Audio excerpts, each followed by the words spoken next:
Elliot stood near the corner of the large hall, his hands holding a small tablet filled with schedule updates. The Grand Galactic Summit was in full motion. Alien leaders from more than 20 species had gathered on the orbital station to discuss peace, trade, and future plans. Elliot wasn't one of the important ones. He didn't wear a fancy uniform. He wasn't a commander or diplomat. He was just a logistics worker, a helper from Earth assigned to assist with seating, schedules, and room changes. He liked the job. It was quiet, simple, and gave him the chance to watch the galaxy's most powerful beings from a safe distance. No one really noticed him. He liked being invisible, but everything changed the moment she entered the hall. She was tall and elegant. Her skin shimmered like moonlight, soft and blue with faint glowing lines that moved slowly across her arms. Her long white hair floated, as if it didn't obey gravity. Her eyes were large, silver, and calm. She wore a long robe with silver and green threads that sparkled with every step. She was clearly not from any known species he'd seen before. Even the other aliens stared. Elliot held his breath. "Who is she?" he whispered to a nearby technician. "She's the new diplomat from the Verati," the tech replied. Name's Araya, first of her kind to ever attend the summit. Elliot's heart thumped. He had read about the Verati in a briefing once. A secretive race that lived on the edge of the known galaxy. It's peaceful, advanced, private. They rarely left their planet and never joined intergalactic events. Until now, she walked past him slowly, graceful and silent. And in that moment, Elliot, without thinking, said something under his breath. "She's so beautiful. ... I wish I had a wife like her." He didn't say it loud, just a quiet wish meant only for himself. He looked down at his tablet again, cheeks warm. He knew it was silly. People like him didn't belong near beings like her. She was a star. He was ground dust. But then, something strange happened. Araya paused. She turned her head, slowly, and looked right at him. Elliot froze. His eyes met hers. They weren't cold or angry. They were curious. Soft, and for a brief second she smiled. Then she walked away. Elliot stood still, confused. Had she heard him? No, that wasn't possible. The room was noisy. The translation systems made a soft hum. His voice had been almost a whisper. Still, he felt exposed. The rest of the day passed slowly. He kept thinking about that moment. He avoided being near her, choosing quiet corners, or walking behind larger groups. But every now and then, he'd feel a gaze and turn around, only to see Araya looking his way. She never said a word. Just watched the next day he was helping set up the council chamber when he saw her again. She entered alone, her long robe flowing behind her. He quickly turned to leave, not wanting to embarrass himself again. "Human," she said. Her voice was calm and melodic. He stopped. "Yes," he replied without turning. "You speak from the heart." He turned around slowly. She stood a few feet away, her silver eyes looking right into him. Double quotes. I didn't mean to be rude," he said. "It just slipped out." "I'm sorry if no need for apology," Araya said. "Where I come from, words spoken from truth are never wrong. Your voice was quiet but true, and I heard it." Elliot blinked. You heard it. My people can hear more than most. Not just sound, but feeling inside it. He wasn't sure what to say. His face was red now. "What is your name?" she asked. "Elliot." "I'm just support staff. Logistics." "Elliot," she repeated softly. "You seem kind. Would you show me your section of this place? I wish to learn more about how humans prepare for these events." "Me, really?" he asked. "Yes, you seem honest." "I value that." He nodded, almost too quickly. "Yes, of course." This way, he walked her through the human section of the summit. He showed her where the translators worked, where the human food was prepared, how the security systems operated, and even where the staff relaxed between shifts. Araya listened carefully. She didn't act superior. She asked questions, gave small smiles, and showed real interest. "Humans are more open than I expected," she said after a while. "We try," Elliot said, "though not all of us are perfect. We've made mistakes. Have we? She replied. But some mistakes are just different paths to better choices. They sat near a viewing window that looked out at a nearby planet. Stars shimmered around it like dust. May I ask you something? She said. Sure. Why did you wish for someone like me? He laughed nervously. Well, you're graceful, wise, peaceful, and kind. It's rare to see that all in one person. She smiled gently. You see more than most, and you only look at the outside. Well, maybe I'm just a guy who dreams too much, he said. Or maybe, she said. Looking out the window, you're someone who dares to say what others are afraid to admit. They sat in silence after that. Peaceful, not awkward, Elliot. Didn't know what this was? A friendship? Something more? All he knew was that the most beautiful being at the summit had heard his quietest wish, and instead of ignoring him, she chose to sit beside him, and that was enough for now.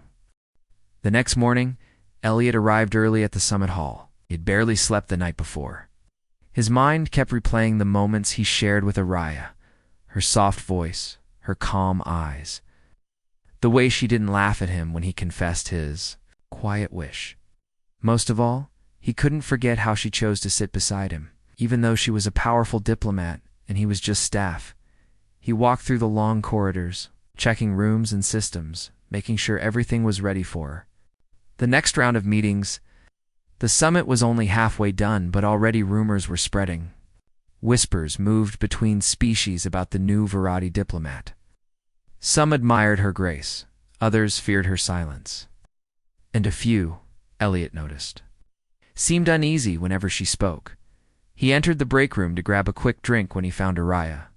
Already there, she stood by the window again, looking at a nearby gas giant with rings that shimmered like glass. You like space views? Elliot asked, trying to sound casual. She turned slightly. They make me feel small, but in a good way. Elliot smiled and walked up beside her. You arrive early, she said. I like peace before the noise begins, Elliot replied. So do I, she said, her voice soft. They stood there for a while, not talking. The silence felt warm, not heavy. Then Araya spoke again. I read about your Earth's traditions last night. Some of your bonding rituals are strange but sweet, like weddings. Yes, she said. And gifts of flowers. We don't have flowers on my planet, but the meaning behind them is beautiful. Elliot nodded. Sometimes we forget how special small things are. Not you, she said. You notice them. He looked at her, surprised. You barely know me, but I heard your wish, she replied, still looking at the stars. And I believe wishes come from the truest part of us. Double quotes. Elliot didn't know what to say. Instead, he offered her a small snack from the table. She looked at it curiously, then took a bite. Her eyes widened just a little. Sweet, she said. I like it. They both laughed. As the hours passed, Araya followed Elliot through the lower levels of the summit station. He showed her how human staff managed waste systems, air filters, and even how translators practiced different languages in small rooms. Everywhere they went, people stared. Some were confused, some smiled, and a few gave disapproving looks. Does it bother you? She asked, noticing the stares. A little, Elliot said, but I'm used to being ignored. I never expected attention. I know what it feels like, Araya said. On my world, I was not chosen to represent us because of status.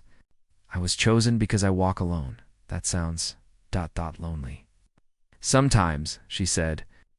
But sometimes walking alone lets you find someone unexpected. He looked at her again, heart quietly pounding. Later that evening, a group of human officials pulled Elliot aside. What are you doing with her? One asked sharply. Just showing her around.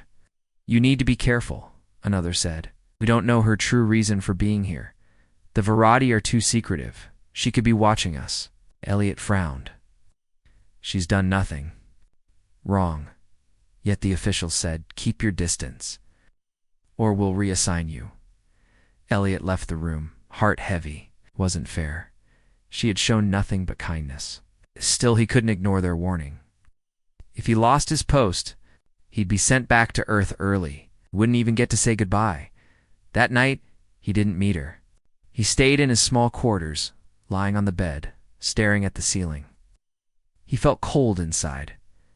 The next day, during a break between sessions, Araya found him again. Her expression was calm, but her voice was quiet. "You didn't come," she said. "I couldn't," Elliot replied. "They told me to stay away, because of me." "Yes, they think you're hiding something." Araya looked down. For the first time she seemed unsure. "Are you?" Elliot asked. She looked back up, her silver eyes glowing slightly. "Not here to spy. But I do carry something most don't understand, a gift. You're hearing?" "More than that," she said. "I can hear feelings behind words, even unspoken truths. It helps my people avoid lies, but others fear it. Why they don't trust you." "Yes," she said. "But I won't hide who I am." Elliot looked at her for a long moment. "I trust you." Araya smiled again, soft and genuine. "Thank you. Do you want to walk?" he asked. "There's a part of the station no one uses much. It's quiet." She nodded. They walked together through the old observatory ring where the lights were dim, and the glass panels showed stars up close. "It felt like being inside the sky. When you first saw me," she said suddenly, "you wished for someone like me. But would you still wish that now, knowing I'm different?" Elliot looked at her. "You were different then, too. I just didn't know how much. And yes, I'd still wish." Raya turned toward him, her glowing markings pulsing slightly. "Or then maybe your wish is stronger than fear." They sat side by side again, watching a comet pass in the distance. The moment was quiet, gentle, and full of something new. Not just friendship, but trust. And maybe something more, just starting to bloom. Days passed, and the Galactic Summit moved forward with more meetings, agreements, and arguments. Leaders came and went, each one trying to protect their people's interests. But while the galaxy discussed war, trade, and politics, something else was quietly growing in the background, something softer. Something neither war nor logic could explain. Elliot and Araya kept finding ways to spend time together. Their meetings became more than just tours or small talks. They shared meals, stories, and thoughts. Araya spoke about her planet's glowing forests, silent mountains, and how her people used harmony instead of punishment.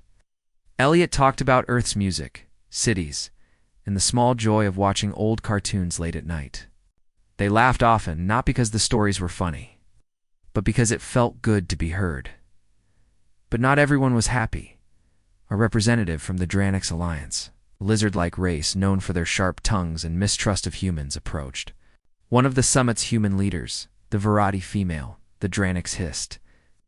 "She spends too much time with your worker. Too much influence." The human leader, a sharp man with graying hair, narrowed his eyes. "We've already warned the boy. Then remove him," the Dranix said. "Or don't blame us when trouble starts." Behind closed doors, whispers grew. Some feared Araya had hidden plans. Others believed she was too close to Earth. A few began watching her every move. One evening, Elliot received a message. "Report to Station Command." Immediately, he entered the room nervously. For humans and two aliens stood behind a long table. "Elliot," the lead official said, "you've ignored our warnings." "Haven't done anything wrong," Elliot said. "You spent too much time with Araya. Too much trust, too quickly." "We need to protect this summit's balance." "She's not the problem," Elliot said. "She's the only one listening." "You've been reassigned," the official said. "Cleaning duty, level 7. You'll stay away from her."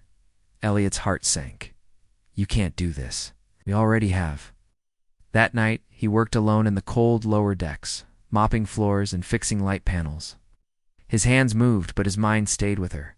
Meanwhile, Araya sat in her guest quarters, staring at the empty chair where Elliot used to sit. She had waited for him, but he never came. She didn't need to ask anyone. She could hear the silence in the station, and it told her everything. The next morning, she walked into the summit hall. Everyone noticed her quiet anger, glowing Lines had dimmed slightly and her steps were faster than usual. She approached the human officials directly. "Where is Elliot?" she asked. They glanced at each other. "He's been moved," the leader replied. "For safety?" "Whose safety?" she asked, her voice low. "Everyone's. We can't risk you fear what you don't understand," she said. "And you punish those who try."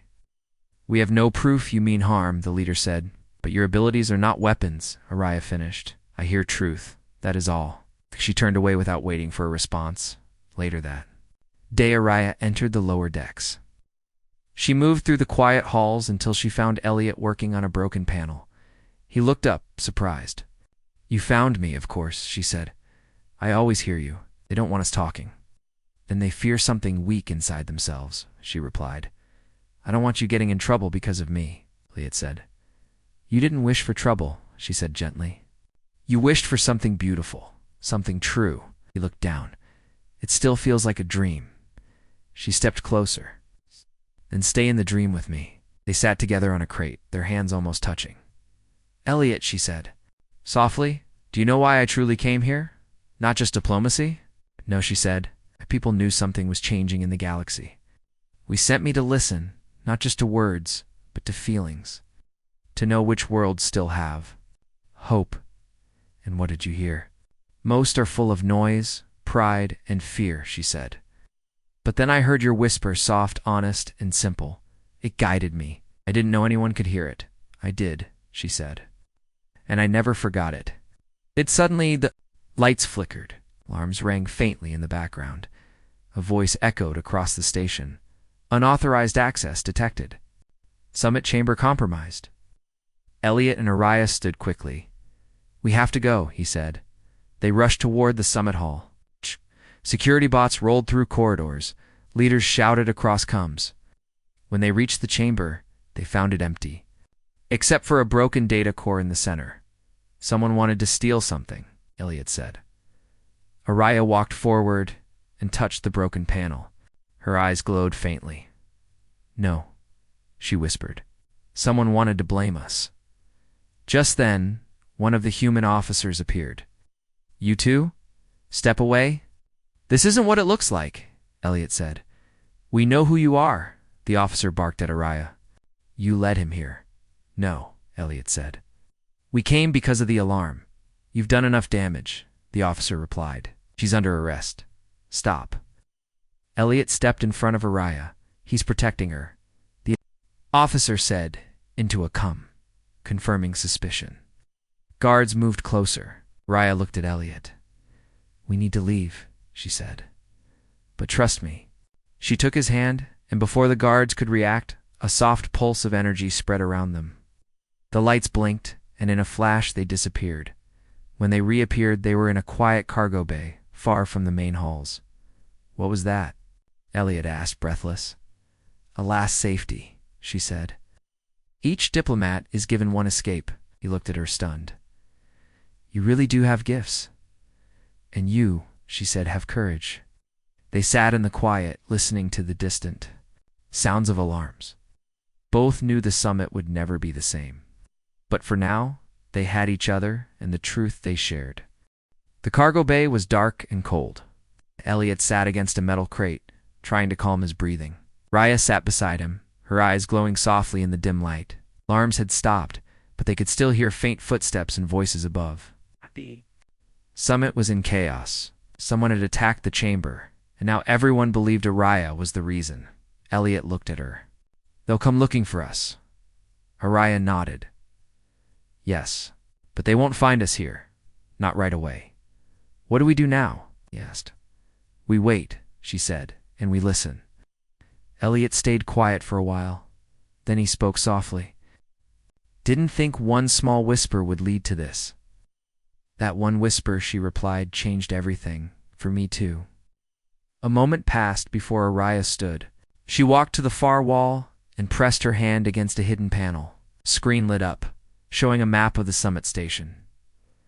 "I have access to certain systems," she said. "It's only meant to be used in danger. So what's the plan?" "Must find the truth," she said. "If we can prove who really attacked the chamber, we might stop the blame." Do you have any idea who it could be? Araya nodded slowly. There were rumors before I came here that some wanted to break the summit, to stop peace. Elliot stood beside her. So this whole thing was planned, as she said, and now we're the ones standing in the way. They left the cargo bay quietly, using old tunnels and unused passages. Araya's knowledge of the station surprised Elliot, where she explained that her people always learn the full design before sending a diplomat. They passed through dark corridors and empty service lifts, avoiding patrols. Finally, they reached the communications room. Araya typed quickly on the console. The summit leaders won't trust my words now, she said. But if we show them proof, she pulled up a hidden feed from the summit chamber. Video data scrolled on the screen. They watched silently at first. The footage showed the hall as normal, quiet, empty. But then a figure entered. It wasn't Araya or Elliot. It was a small alien in a black cloak. The figure moved quickly to the data core and planted something. Seconds later, the core sparked and shut down. Then the figure ran out. Pause, Elliot said. Zoom in. The screen focused on the figure's hand. A ring flashed under the light. It was the symbol of the Dranix Alliance. Elliot's eyes widened. It was them. They did this and tried to blame us, Araya said. We must take this to the summit, but they'll never let us walk in. Then we'll make them listen, she said. They made a copy of the footage and stored it in 3 different places in case they were caught. Then they headed back, toward the main levels, using hidden doors and shafts. Araya stayed calm, even as the risk grew. On the way, they passed through an old observatory dome, now abandoned. Elliot paused, looking at the stars. Do you regret meeting me? He asked. Araya turned toward him. Never, even with all this trouble. You showed me something my people thought was gone, she said. A human heart that still believes in simple truth. He smiled slightly. I still wish I could have given you a flower. She stepped closer and touched his hand. You gave me something better. Your trust. They left the dome and entered the service corridor. Near the main hall, guards stood outside. Entry was blocked. We can't go in, Elliot whispered. Araya pressed a button on her wrist device. We don't need to. A moment later, all communication screens across the station turned on. Soft chime played. Then the footage of the attack began to play everywhere. Leaders across the station stopped what they were doing. Staff and guards stared at the screens. The truth was now in front of everyone. After the video ended, Araya's voice came through. I came in peace, and still stand for peace. Truth is not always loud. Sometimes it begins with a whisper. Elliot looked at her with wonder. She didn't need a stage. Her calm voice and simple words reached across the galaxy. Within minutes, summit officials sent orders to stop the search for Araya and Elliot. The Dranix ambassador was placed under watch. Suddenly everything changed. Later in the Great Hall, Araya and Elliot stood together as leaders apologized. No one shouted, no one doubted. The footage had spoken for itself. The human leader approached them quietly. I owe you both an apology, said Araya. Simply nodded. What happens? Now, Elliot asked. We rebuild trust, Araya said, and move forward. The hall slowly emptied. The danger had passed, but something new remained in the air, respect. As they walked out, Elliot turned to her. What you did, it was brave. So was your whisper, she said. It led me here. They walked together, not as suspect. And worker, not as alien and human, but as something new to voices, once unheard, now part of something greater. The summit continued for 2 more days, but everything felt different now. The halls were calmer. The tension had faded. The galaxy had seen the truth, and it had come from the quiet voices that no one had expected to matter. Elliot walked beside Araya as they entered a smaller chamber set aside for personal meetings. The human leader and 2 representatives from the Verati waited inside. Araya nodded respectfully to her people. They nodded back with warm expressions. Your mission is complete, one of them said to her.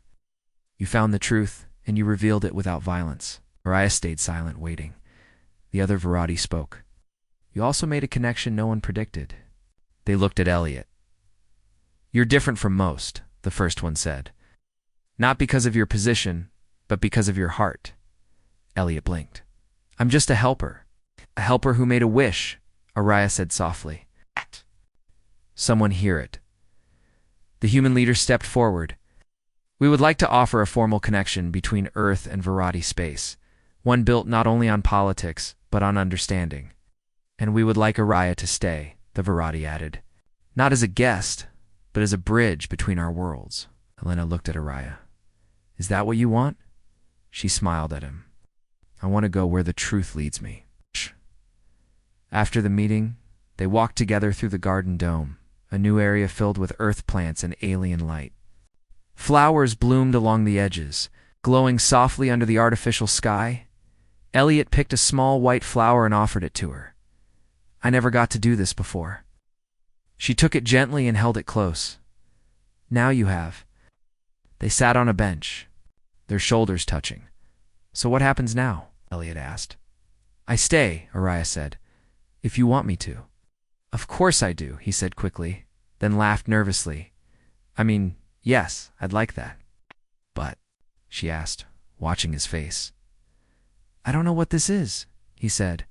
"US, are we just friends? Something more?"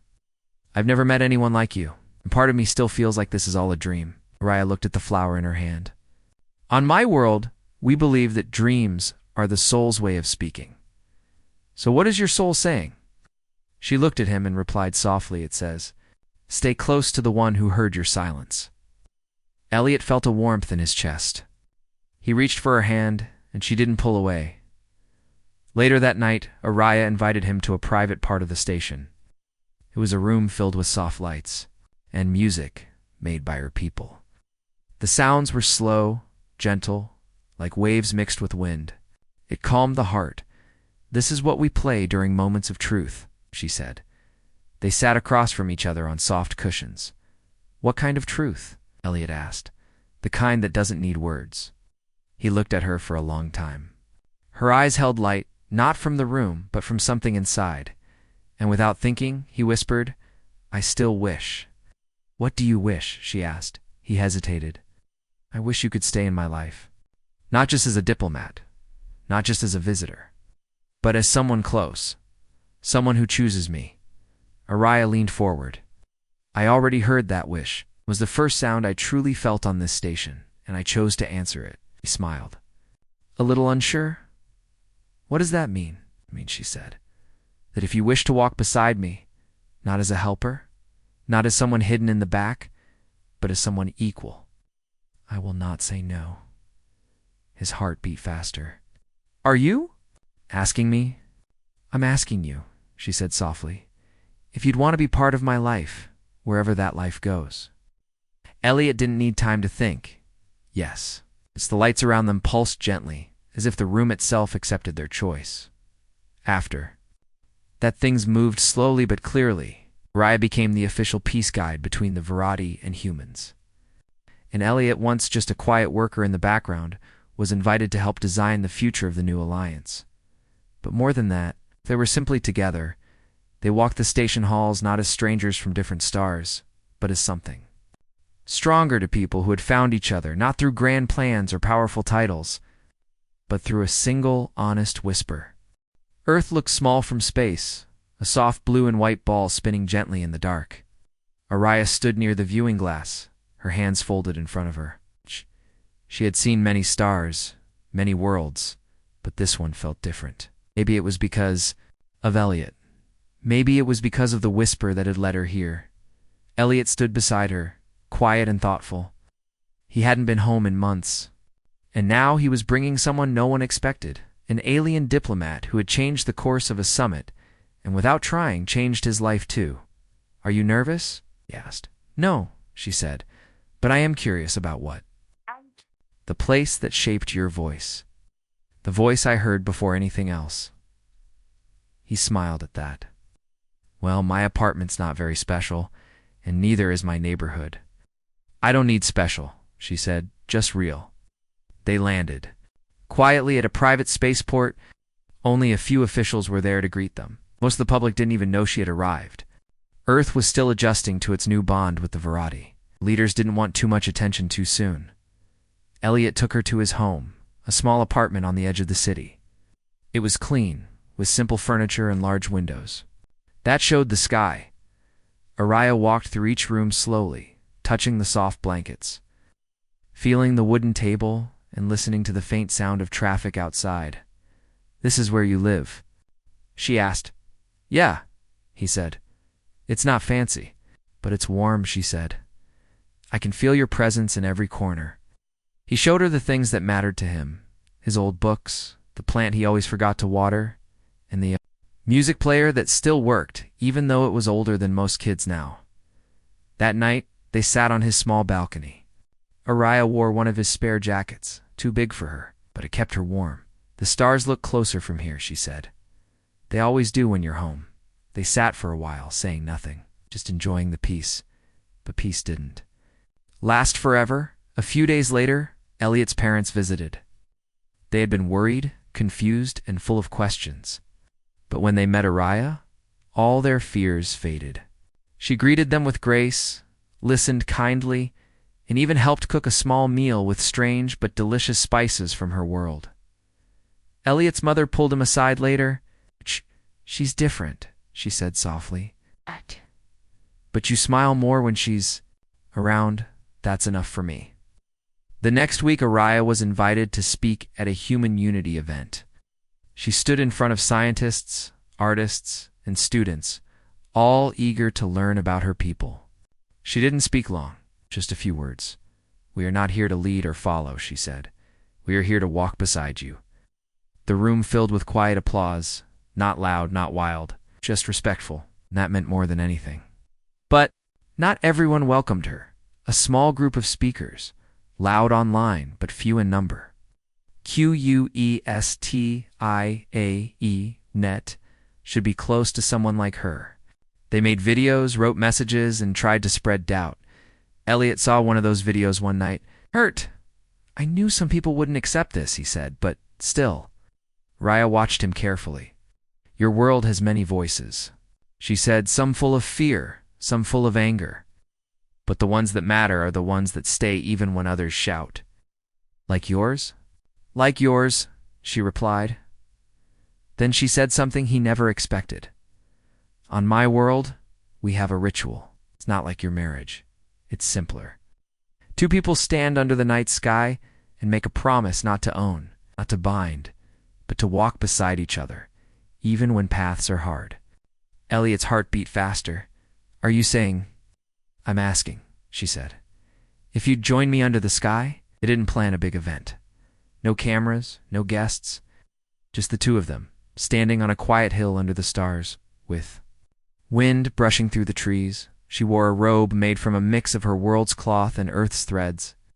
He wore his best shirt, a little wrinkled, clean. They held hands and spoke their promise in simple words. "I heard your voice when—" "No one else did," Araya said, "and I chose to follow it." "I made a wish," Elliot said, "and you answered it." They stood there for a long time, not needing anything more. The next morning, Elia found a small white flower on his pillow. One he hadn't seen before, glowing softly. "From me," Araya said, smiling. "Now I'm the one giving you a flower." Went on, there were still challenges. Papers to sign, meetings to attend, questions to answer. But through it all, they stayed together. Two souls from different stars who had found each other, not through power or war, but through a moment of quiet truth, and in the end, that was the kind of story the galaxy needed most.